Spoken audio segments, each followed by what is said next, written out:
Okay, hey, thanks Mikko. Hi everyone, it's good to be here. I'm actually a mentor on the Kipinä program as well, so I'm often working out of here. My name's Pat and I'm co-founder of Fjord Qudra. We are a Norwegian-British company. That's my co-founder, Clint. He's a Norwegian, he's based in London. I'm Brit, based in Finland, so I don't understand the logic of our organization structure. I have a couple of microphones here. Should I turn the microphone on the Teams as well? Yeah, in case. What I'd like to do is just talk to you about some of the things that we use, some of the capabilities and tools that we use with clients to unlock extra capacity for them, but also for us to scale and grow the business. Closer to the mic if you Sorry, yeah. Okay. So on the left-hand side, this is where we're working for investors, private equity or VC, looking for scouting for new companies, new investments. So we're basically using a lot of external data. We analyze a lot of exhaust from different companies out there and also use a lot of research to find patterns and niches and things like that. Sorry, I gotta get even closer. Yeah, okay. And then on the right-hand side, that's where we're actually working for clients or for investors on their existing portfolio. So we have access to actually the customer's information and as well as the external data. So you can obviously do, different things. You might be able to hold the mic in your hand as well. I can do that as well, yeah. And go karaoke. Is that better? All right. Okay, so that's kind of how we work at a very high level. At the same time, we're also launching in a couple of weeks this SME to the Power of AI platform. So it's a global online community for SMEs. And the idea is that we're going to be running courses and holding live events and sharing lots of new playbooks and things like that. So the SME can pay an annual subscription and, then actually join a bigger global community and learn about how everyone else is using AI. So that's just my advertisement. What's really interesting is this picture. I actually made it last year, but it's still kind of relevant. So on the left-hand side, we have on the R&D research side, whether you're in a university or you're doing R&D in a company, we have this acceleration of AI in terms of AI scientists, discovery, acceleration of and increasing the capacity of the budgets of doing all of the R&D. Soon we're going to get a lot more of this, I think, simulation and world engines and things like that. So it's going to get really exciting there. And then on the other side, we have the business use cases. So the capabilities that we often have in our day-to-day use of all of these tools like Claude or Grok or ChatGPT or Gemini or open source software. So basically, constantly we have this continuous ability to collapse or compress time and cost and do more things within our existing budgets. So it's like, if you remember in the old days of 2023 or 2022, where you had an annual budget and you had to kind of, plan, a year or two ahead. Now what you have is a very dynamic budgetary situation because you're constantly discovering new ways to do things faster and do new things as well that we never thought about.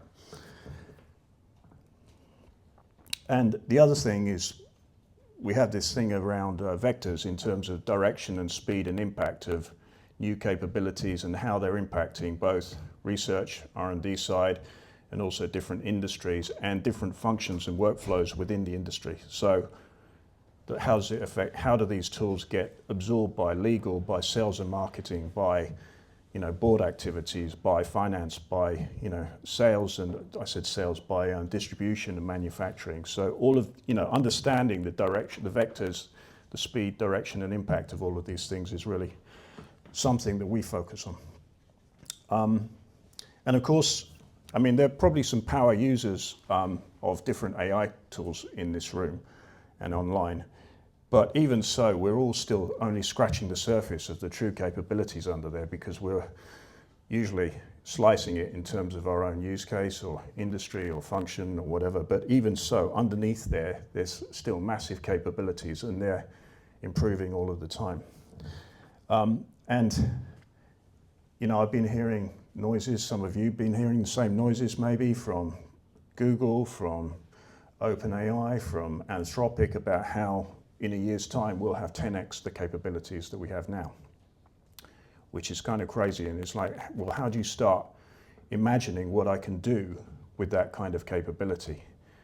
And a lot of it is actually discovering what other people are doing. So the pressure is not on us. The pressure is to keep our eyes open and see how other people are actually using these kind of tools. But then, and we have this range of uses as well. So you have at the top, you have these big finance organizations like JP Morgan and Norwegian Sovereign Wealth Fund, what are they called? MBIM, the oil fund.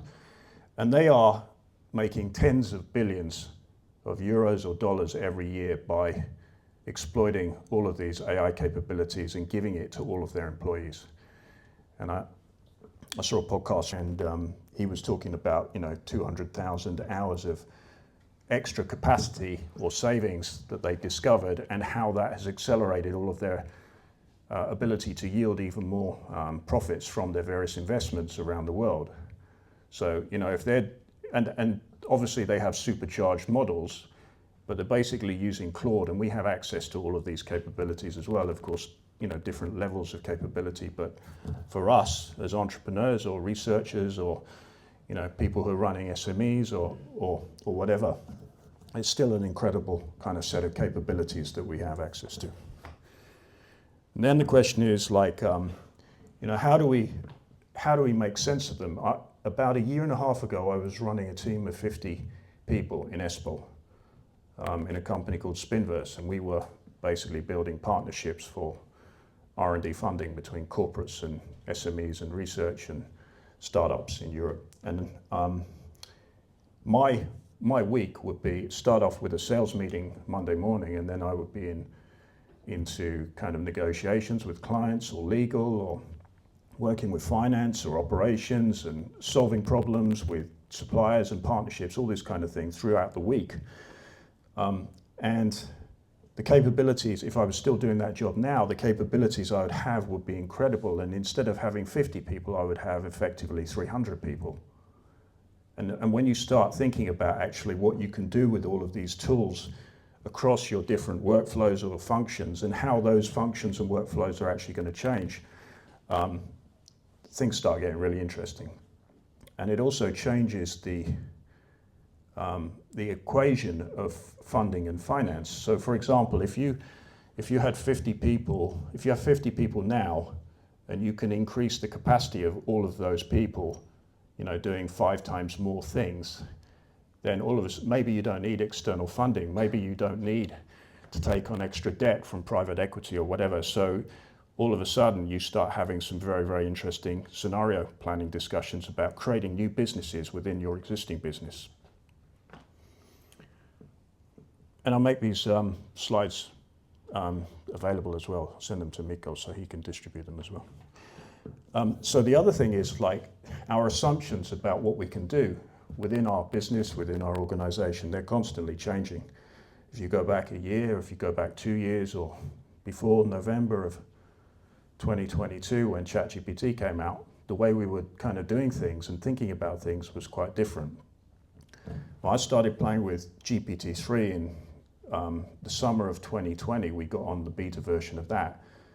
And then we could see that it was going to be very interesting, but we had to wait still 2.5 years before we actually got our hands on anything. But now the pace and the rate is kind of incredible. And the only way to keep up with it is really YouTube for me.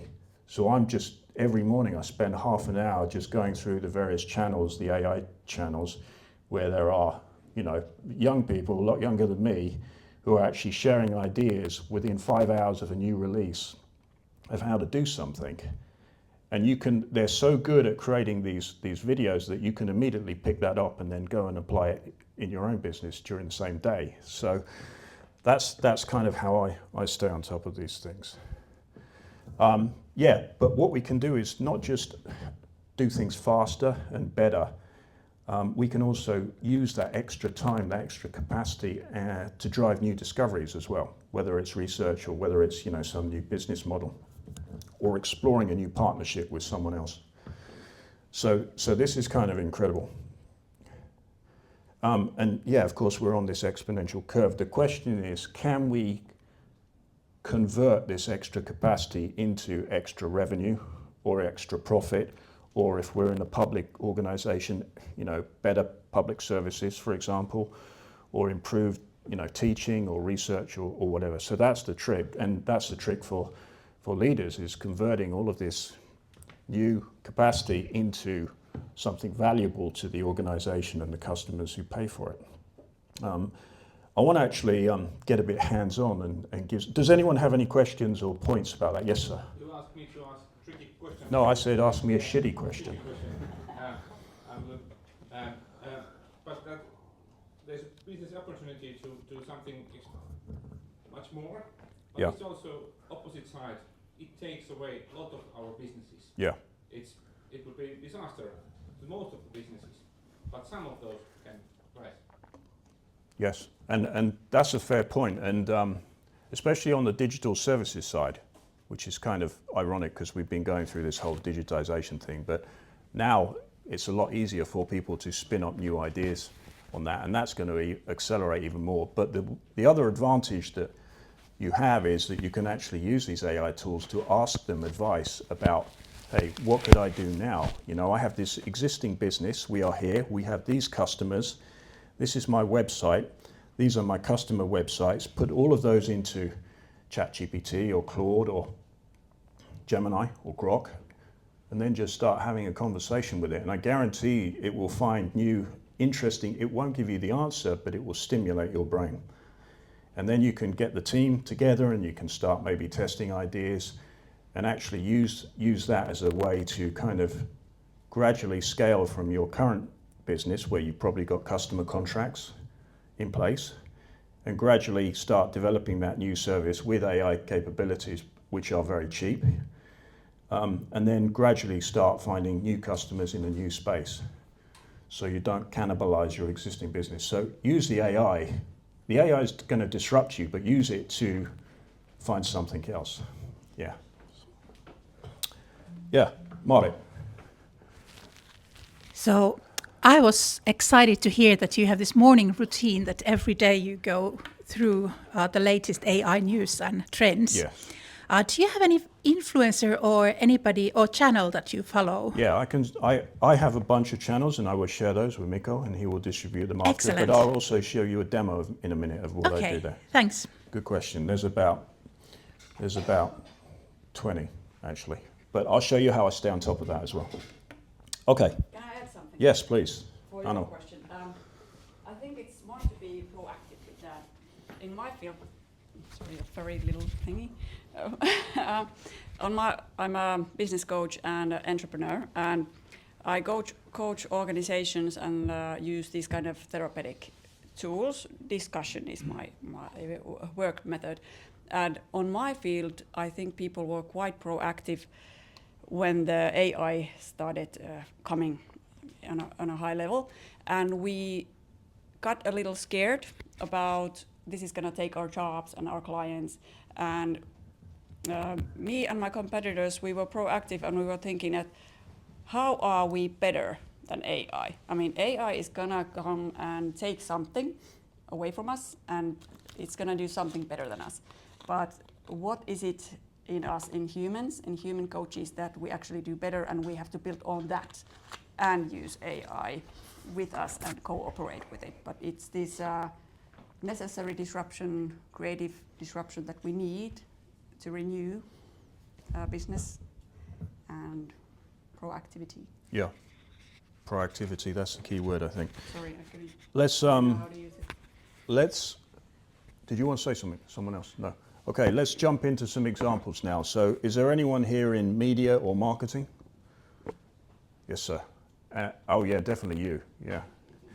But many of us probably using, media or marketing generation or creating websites or things like that. So that's one of the most interesting areas, because we now have so much capability in our own pockets and hands. So some of you maybe already using a lot of this, but has anyone started playing with the video capabilities in, say, VO3 and Gemini? Yeah, yeah, yeah. I mean, it's pretty fantastic, and you know, just as a quick example, and I think it's free as well now. I'm actually using this through a US VPN because I couldn't access it through Europe for some reason, but this is just an example from a simple prompt at the bottom, and of course you can have much more specific prompts, and I use these guys as a guinea pig here. So check this out. I think the sound is on here as well, so let's see what happens.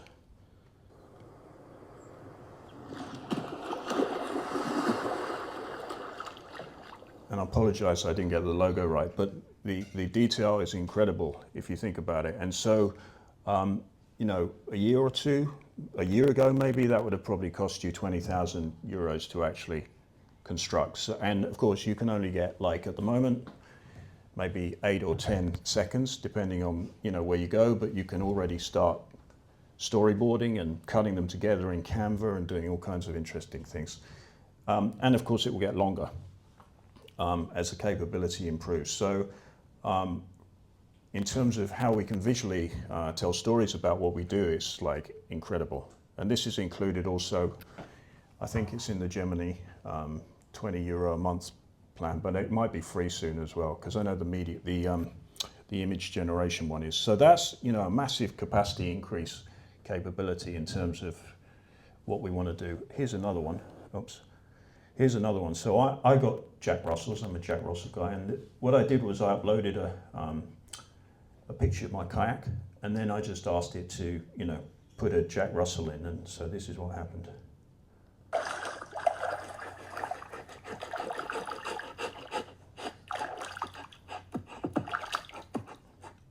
I'll play that again just for fun.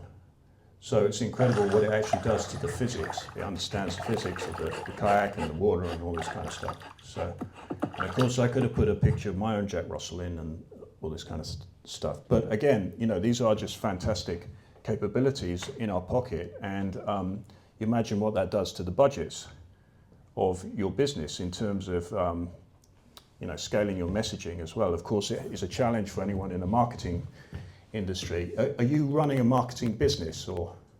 I'm a freelancer. You're a freelancer, so that means that you can take these capabilities and help others utilize it. So people like you, sorry, what's your name? Sandes. So people like Sandes can actually use it to amplify their own capacity and scale across hundreds more clients globally. And that's the great thing about this. Another one is on the, any questions about the video side? I recommend trying it out in Gemini VO3. Another one is on the image side. This is Nano Banana. So I've published a few Nordic thrillers, and I had really boring book covers before. But a couple of weeks ago, what I did was I just went into Nano Banana, which is the new Google Gemini image generator. I said, create me an image of a female Danish assassin in her 50s. And then that came out. I didn't change it. That came out. I uploaded it to Canva, and I just put a Danish flag and a picture of Nyholm on the background, and I did the same with the one in the middle. I said I wanted a picture of a female Finnish hunter in the snowy forest. Got that. And the other one was I just wanted a lady driving a powerboat through a wind farm, and I got that. And actually, since I uploaded all of these new covers to Amazon, to where I publish my books, the sales just went like that. Because I had, you know, and it was all down to a bit of marketing. So, you know, these kind of things, they do work. And of course, that is free. Actually, now I want to give you any questions about any of that kind of media stuff. Okay, I will be signing books at the end of this, by the way. I need to put this up here because I have to do a demo now. You asked Marit about YouTube channels. So now what I'm going to do is I'm actually going to drop into YouTube. So this is these are just some of the kind of crazy AI. If I take one of these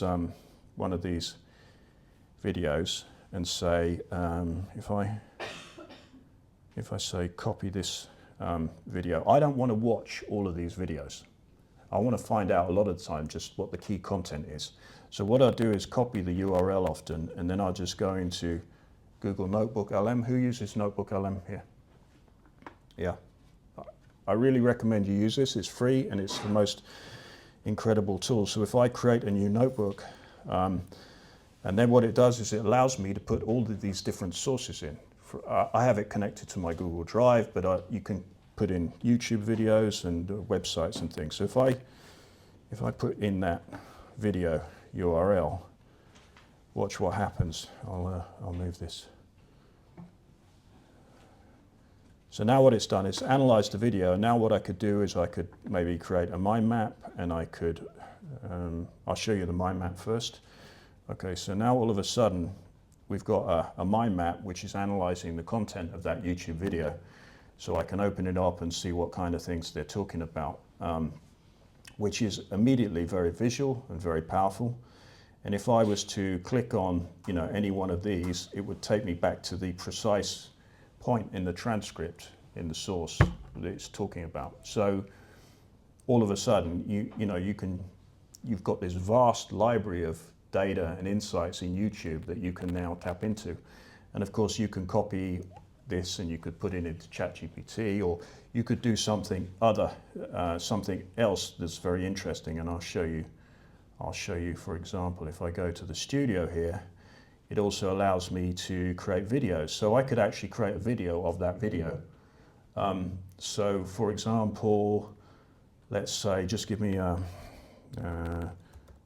short summary. And let's maybe say we want it in Finnish. We don't want it in English. Okay. This might take a while, so we'll come back. It's cooking the video now, so we'll come back to that in a minute. The other thing we could also create a podcast. That's just audio, obviously, but we can also make reports. So all of a sudden, we're turning that video into some really interesting content. Let's try. What should we do? Let's create a blog post of it. Let's just say we want again Finnish. Let's go down there. And of course, I think it's 80 languages now this supports. A blog. That should be a bit faster. And the other kind of reports I could create in here would be summary documentation. If I get a high-level briefing document. And again, what I can also do is I could bring in other pieces of research. So I could go into Google Gemini, or I could go into ChatGPT and bring in other pieces of content and paste that in here. So this is like a fantastic kind of set of capabilities. What I'm going to do is actually, while these are cooking, I'm going to come back to this one in a minute. Let's go back to the presentation. Okay, so another good thing that this Google Notebook is useful for is analyzing external data. So did anyone see that recent report by McKinsey on the state of growth in Finland? Some of you might have, yeah? Okay, let's upload. It's going to read the source. I could also have lots of other sources here. But then what I can, of course, do is start analyzing what McKinsey is saying about growth in Finland. I can create a mind map. I could create a video. I could do all kinds of other reports as well.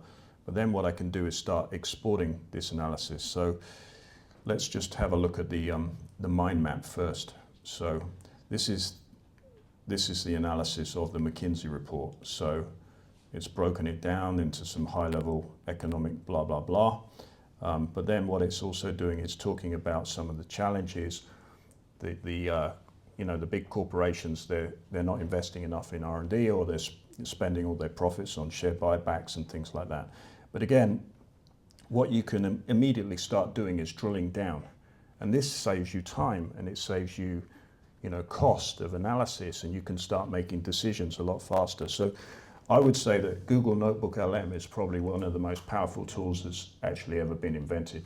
Because, if you think about what you have access to on the internet, on websites, on YouTube, all of this, on your Google Drive, which you can connect to. It's incredibly powerful. Let's just go back to this other one. Where is it? Patrick, Yes. is there any paid version or is it completely free? This is completely free. Yeah. I have to say that this is. It's a game changer. My competitors talk about this because we are asiantuntija. Is it specialized? We specialize on something. So, like AI cannot make you a specialist, but if you are a specialist, it makes you a super specialist. So it's really makes the competition tough because I can read research reports of tens of pages and just absorb the information, and then another one, and then another one. So here we have yeah, exactly. And you can jump back and forward between this and say ChatGPT or Claude and copy paste and add things. So here's the blog we kind of created, and I'll leave it up to my Finnish colleagues to tell me whether it's any good or not. But it of course, what we could then do is maybe say, oh, why don't we actually take that into say ChatGPT and ask it to analyze it. So again, this is just how we're working in our company, whether we're working internally, you know, or whether we're working in clients' workshops or doing some scoping for investors. Let me just see if this video is ready yet. No, it's still cooking. The videos take a little bit longer, but they're worth waiting for. I'll show you in a minute. Right. I use constantly AI, mostly ChatGPT and some others. Do a lot of surveys, researches, and so process the data. What bothers is this hallucination. So that I have to go through then quite a lot of those, then the links where the data is from, and then check myself as a senior or some kind of whatever, so that check that it's a fact. Yeah. So now, what to do about that? Do you have, of course, I do a lot of prompting and then discuss with an AI and then remember to do this and are you really sure, and then go to the details and whatever, give an examples and whatever, and let's check this and that. But still, you have to do a lot of work to check that there ain't no hallucinating if I'm going to publish something or tell something to the customers. Yeah. How to get rid of that? Well, I don't know how you get rid of it immediately. I mean, these things are constantly getting better. So, like a year ago, hallucinations was really bad. But now we're getting citations, so at least we can check now. But I'm sure that you'll be able to kind of create an agent that can actually go back and check whether it's valid. So you could probably put something in there, but I don't know how to do that. But I think it's going to continue to get better. Yeah, you've got some comments here. Yeah, about this.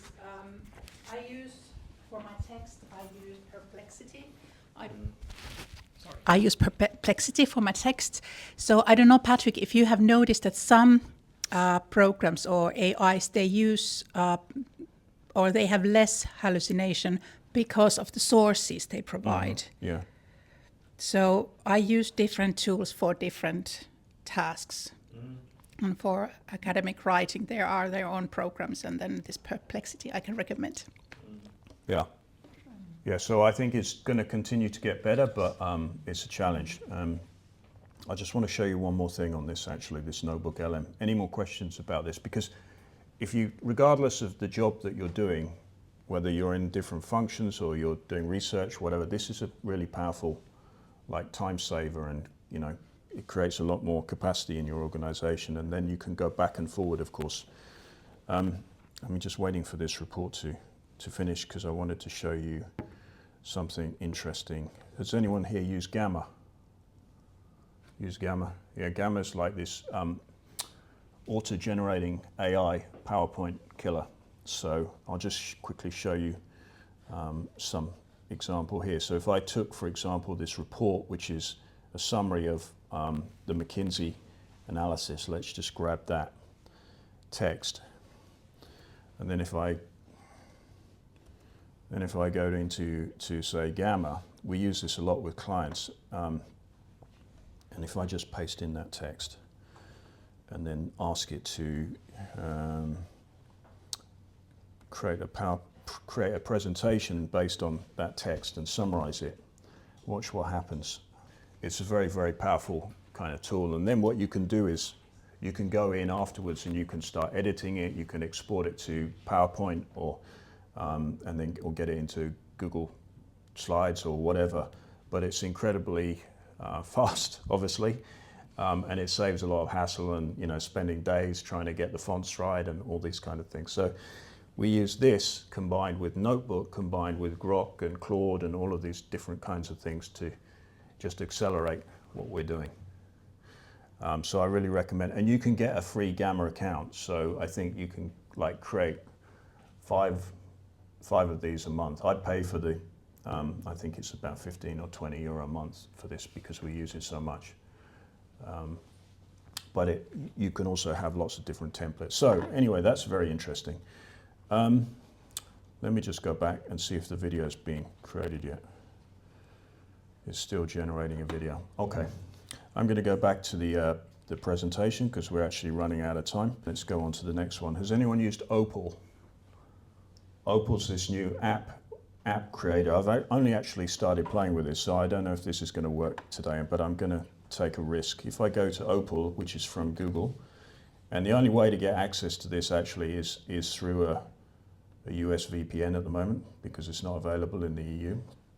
But we can, of course, get around that. So, for example, if I was to say, I want to create a basic app, and it is pretty basic at the moment. If I said something like, an app that tracks the progress of startups through, and let's just see what happens. So again, a year ago or 6 months ago, we would have to, this is great for prototyping. It doesn't necessarily create a fully functioning app, but a year or so ago, we would be, sitting in lots of workshops. We've been paying other companies to actually come up with ideas even before we get to design something. But now all of a sudden what we can do is actually start generating something. So these kind of tools, when you start actually combining them together, that's when they get really powerful. So on their own, individually, they're really powerful, but then when you actually start leveraging it together, and I don't know why this is not, okay, it's not supported. Let me just show you what I did earlier, because I always come prepared in case this happens. So actually I created this one earlier, and I typed in exactly the same prompt, and then what it does is it creates all the processes and the flows. So here on the right-hand side here, what you have is this kind of accelerator. So it's basically created a mini prototype, and then it asks you questions. So what's the current startup's progress? So I could say created. Let's just say they've done a business model canvas. Pretty basic. Okay. Let's just put none. Outline your Excel goals. I don't know, MVP. That'll do. Okay, now it's analyzing the performance, and obviously you would have some metrics, key kind of performance indicators that the accelerator is measuring against. But it should come up with a kind of summary report. This could be something interesting for you to kind of play with, for example. So what it's done is it's kind of like summarized current status of that startup, and you could configure it to input multiple startups, and then it's got a console. What does that do? Okay, yeah, so it's got key descriptions and all of this kind of stuff. So imagine the ability just to put a single prompt in and have this kind of capability for testing out new ideas. That's pretty powerful stuff. Instead of all of these PowerPoints and Excels and all kinds of other stuff, what is here? Okay, so I just want to demonstrate that because I've just got access to it and it's kind of really interesting. Okay, we have a video. Let's give it a go. No niin, tänään me pureudutaan tosi yllättävän taloudelliseen haasteeseen. Ja tämä haaste piilee itse asiassa yhden, maailman onnellisimmaksi kutsutun maan pinnan alla. Tämä otsikko on varmasti ihan kaikille tuttu. Suomi on jälleen kerran ja nyt siis jo 800 vuotta putkeen maailman onnellisin maa. Se maalaa kuvan todella vakasta ja menestyvästä maasta. Mutta entä jos mä kertoisin, että tämän onnellisuuden julkisivun takana onkin I'll stop it, but you get the point. And the great thing about this is when you're creating the video, you go in and you actually tell it what you want it to talk about. So you can narrow or you can expand the focus that you want it to talk about. And of course, then you can do it in any language. You can download it. So for example, what we've been doing for our circle. Okay, so if I take you into our circle, what we've been doing is using this Google Notebook LM to create lots of courses. So instead of, recording the video of someone, you just put in actually the content of the course and get Notebook LM to actually create the course. So for example, let's just start. Yeah. Oops. For years, the story around... And so we created about 25 courses for our SME community in a couple of days. And of course it was based on our own expertise and insights plus what we brought in from wherever research or companies that we were looking into.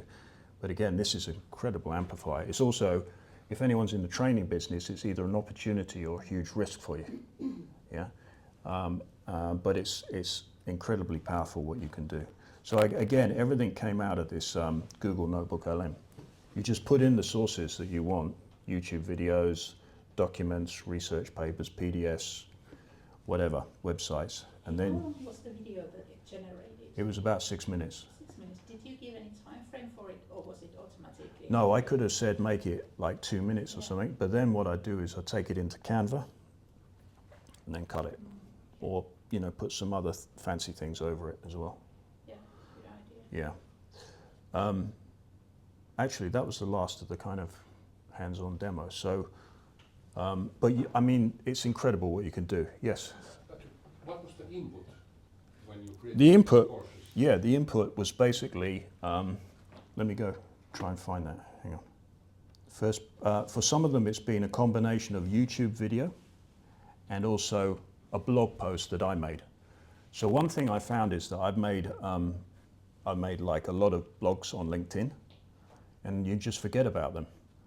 And then what I thought was, shit, this is actually useful stuff that I could then put into Notebook and then it creates a video out of it or then it creates a podcast. Or so you can put your website in there and then look at your own website from a very different angle. So all of a sudden you have one source, which could be a podcast or a blog post that you've written. You can turn it into 7 sources. And now you can also ask Gemini to create a new blog every week based on the original source, but with new insights from the internet. So all of a sudden, if you've got a great idea, you can amplify, magnify, expand on that. And that's really powerful. And that's why now is a great time to be in an SME or a startup, for example, because now all of a sudden we don't have these kind of financial constraints.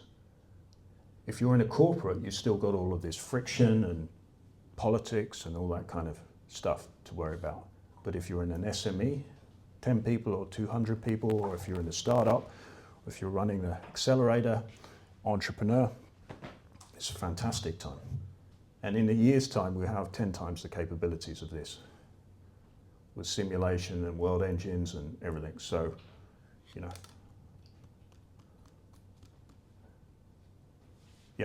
How does that change, in your opinion, the educational institutions? We've got students here, and I guess that now they will look at our lecturers with different eyes. Yeah, nice. The whole thing will have to be reimagined, but also in a positive way. What can we now do to change the whole experience, not just for the student, but also for the professors or lecturers and the whole structure of the university. That's going to have to happen. But now we can experiment in kind of real time, I think. That's the key. And I know UEF is you know, you've been quite advanced. I think UEF and Jyväskylä University actually got into this quite early. But of course, the capabilities are accelerating all the time. The big risk, I would say, is business schools. So if you think about business schools that charge like 50,000 euro, or even the expensive ones, 100,000 euro for a 2-year MBA, well, you could download all of the course structure of all of those and create your own MBA and have it available immediately. So I think the business schools are the ones that are going to be disrupted the most, because they have a big attack surface. There's a big attack surface on them, and they make a lot of money, and you could have entrepreneurs coming in and disrupting that. That's what I would do. So, yeah. Yes? I was having a thought. If it's so easy to make if it's so easy to make these courses or videos, and it's the same, it's as easy to, from the receiving end, to not watch them, but say to ChatGPT, analyze them, summarize them, and make this task for me. Yeah. How do you see this is gonna completely disrupt what now we are doing? Because I think the whole idea needs to change. Yeah. It just, we are creating so much information, data, that it's overwhelming at the moment. Yeah. It's going to get worse, but it might also get better and more interesting, because maybe we start, well, first of all, on a language perspective, we're going to have universal translators. So international people who don't speak the same language are going to be able to interact dynamically very, very quickly. Has anyone seen the new Google Translate, by the way? What it does now is, you can divide the screen on the phone in half. So my half could be English, and the other half could be Finnish or Spanish. And I speak into it and say, you know, please can you explain that function to me? And then the text will be shown upside down, so the other person will be able to see the text in their own language, and then it will, when they speak, it will. So these kind of capabilities are going to hopefully also bring us together. But I agree with you, we're going to be creating so much new stuff, but also a lot of crap. So that's going to be a challenge. But I think there's also going to be lots of new types of interfaces. So we're going to see holographics coming in very, very quickly, and haptics. So our ability to manipulate and show things in the air, which is going to get very interesting as well. So maybe that brings people together, and we have people sitting on airplanes waving and all this kind of stuff. I don't know. Yeah. Sorry, just another question is, how you that know this a lot better than probably any of us, how do you see we bring value as humans into this new phase? I think it's how you use it, and what you use the outputs with to try and make things better, and to try and help move things along faster. And also, I think what this does is it gives more people the opportunity to create things. But in your case, it also disrupts your business as well. So it depends where you are. On the one hand, in 1 year's time, people will be able to create, using their voice, they'll be able to create a CRM system end to end without any code. And you can already kind of prototype that kind of thing as well. So people who have no skills in something, in any language, will be able to create new things. I think that will have a massive effect on venture capital and funding. Why would you need all of this funding and debt if you can just do this yourself? So that's going to be like a lot more interesting. But it really depends on where you are and your mindset as well. But you cannot guess what's the... Well, there's so many different situations. That's the challenge, really. Yeah. But you have to pick your own battle. You have to decide, okay, I can't do everything. I just have to try and stay on top of this, and then work with people who maybe they have a different area of focus. Yeah. This lady was first, and then. Thank you. As you were talking about improvement of our expertise, so we're talking about actually our advantages in the competition of the work market. So in that context, I'm really eager to understand if AI tools creates this IQ free and available to everyone, and also creativity is also is free. It means like our competition is going down.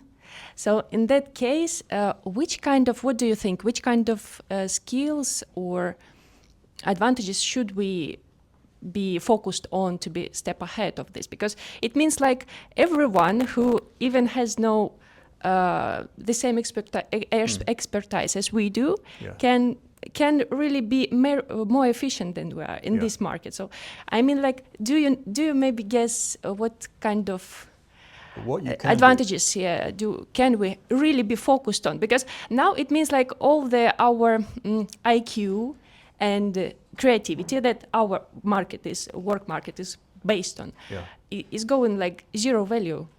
Well, the other thing is that you can now use these same tools. Say you're an engineer, and say you wanted to get into making film. What you can use is these AI to ask, I have these skills, but I want to move into this direction. How would you do that? And it will actually give you a step-by-step kind of map of how to do that. And then you can go back and forward. So you're not restricted to your own area of expertise. Now you can.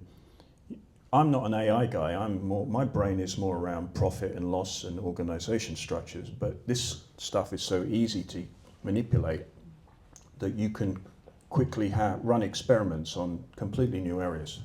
Yeah, this was about the same question, because we have a company, we have 30 developers now, but yesterday I heard that now it's one developer with AI is same as 30 developers last year.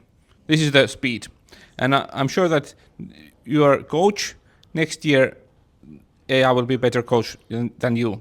It cannot be win. It's a game but our IQ is not.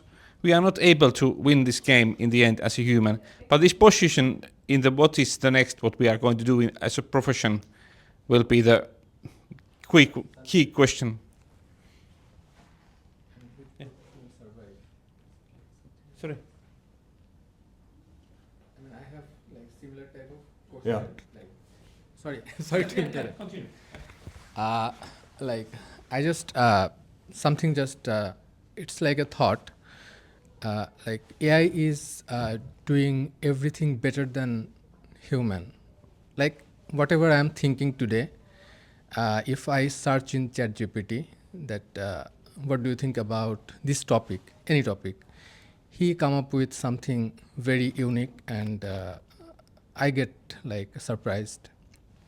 So if we think about in this way, then what will be the future for humans in perspective of like job market or like our survival? Yeah. Like kind of same I hope question. I don't have to answer that question.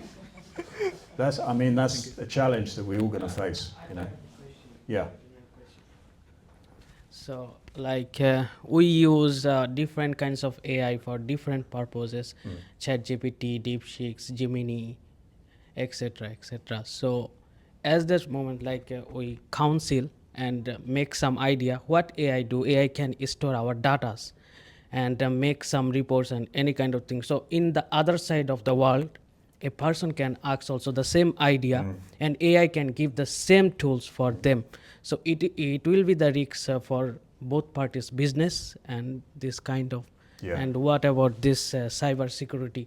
If we are using lots of AIs and also some kind of email phishing or other kind of stuff, and it will like stack everything and stolen our data, stolen our ideas. Yeah. As well as, and also AI, as you know, it store data, and our data AI uses, and give ideas according to our data. So I give an idea, counsel lots of AI and make an idea and share with them. What if my idea can be stolen and this AI or ChatGPT tell another person with the same idea? Is it a bit risky Yeah, or I not? think there are different levels of security and guardrails you can get with the enterprise version of these tools.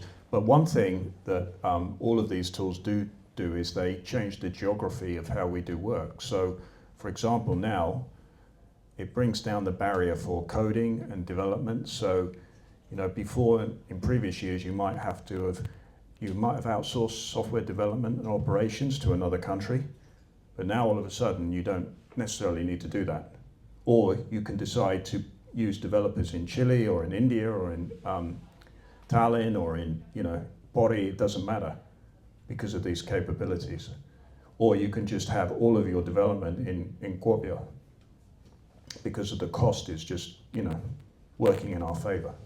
So you've got this huge opportunity as well. So there are pros and cons to everything. R&D is like R&D and scientific research and spinning out new startups from the universities, robotics and building services on top of robotics, for example. That's a fantastic place to be. And you have these different clusters also around Pohjois-Savo area where you have water clusters and you have the health clusters, for example, energy clusters, where you have a combination of physical technologies and also software technologies on top of that, and data, of course. So, there's massive opportunity there. And also because of this, the amount of funding you need for that is reducing all of the time. Yeah. Yeah. Yes, I also have just a comment and a question. Yeah. On the comment, I think as answering to questions which were asked here, I do believe that as humans, one of our challenge that we are supposed to have is to upgrade every day. So if you take yourself back, I wasn't there, but back in the age where only horses were used for transport and everything else, things were slow, I believe, and people were able to carry their luggage and other people in the slow speed, and they were scared when the cars were being introduced. How are we going to manage this? They will take our jobs, but here we are, and I believe we are all fine, as long as some people were able to go along with the speed. Yeah, but the question I have is on the point of authenticity. I've seen some comments nowadays that if somebody had put a very beautiful comment or post, some people will say, he just used ChatGPT. So, yeah, we don't really count it that much. What is your comment on this one? Yeah, if someone just outsources everything to ChatGPT and they don't bring any value to it, then what's the point? I would say. But hopefully you're also leveling up and doing something on some value on top of that. If someone, say there's an agent and it's just creating ChatGPT blog posts all the time, no one's going to read that because it's going to be, unless there's a new generation coming through that actually gets all of their news and their insights from agents that are creating this new content. Like you talked about, there's going to be all this new stuff. That's possible. And, auto-generating all of these videos, for example. If we're going to get flooded with this kind of stuff soon, we're going to have the ability to create whole movies that we can actually interact with. So what's that going to do to Netflix and all these kind of things? That's going to start getting very interesting very quickly. So it's not just text; it's also video, audio, everything else. Yeah. I'm not worried. I hear there are kind of scientists here. It looks like it here, but like the thing that I give as a specialist is like my clients are really interested about what's inside my head. So the difference is that it doesn't sound like the AI has made it. I give that something extra that Pat there said that they want to pay me for. So I don't think my clients are satisfied with the information that also AI could produce. They want the way I tell it, and they want the something extra that my mind creates on top of it. But considering the competition, so I have to be able to combine these two to keep up with the competition. Yeah. That's what I think. Exactly. And yeah, Anil, I know you work with a lot of business leaders and boards, and so it's also getting them to understand, you know, how do they need to start thinking about their organization and thinking about not using this to cut costs, but to amplify their employees and grow the team capabilities. Yeah. Yeah, I strongly agree with all the opinions and can support it. Only one thing that is really bothering my mind, that this extra thing, it's not really IQ, it's not really our creativity. This extra thing that we give each other, I think it's our human being support to each other. So maybe, I have a guess that maybe the next generation of competition on the work market is our soft skills and what can we really service each other. Definitely. I think this one. And AI will never, at least for the upcoming 5 years, will not be able to somehow replace it, I think. Unless you hook your head up to a chip, you know, one of these new kind of neural networks. Well, from the and then, neuroscience, you're going to be you have a lot of business there. From the neuroscience point of view, it's only partly able. So I don't believe in the fully replacement. It's not almost not possible.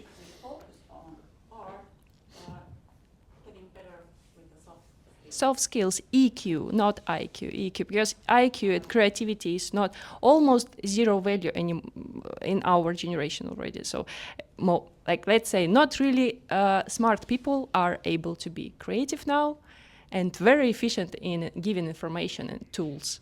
Very efficient. You don't have to be developer. You don't have to be super creative.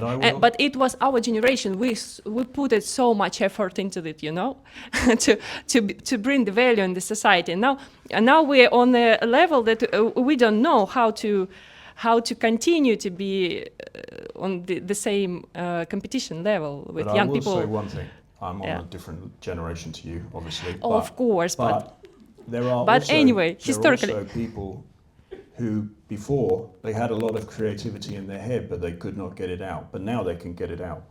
Now they can share it, because before they had to go through an interface of coding or you know, using special tools or whatever. But now they can use their voice to get their ideas out and actually share what they can do. Yeah, so that's, I agree. You know, that's another side.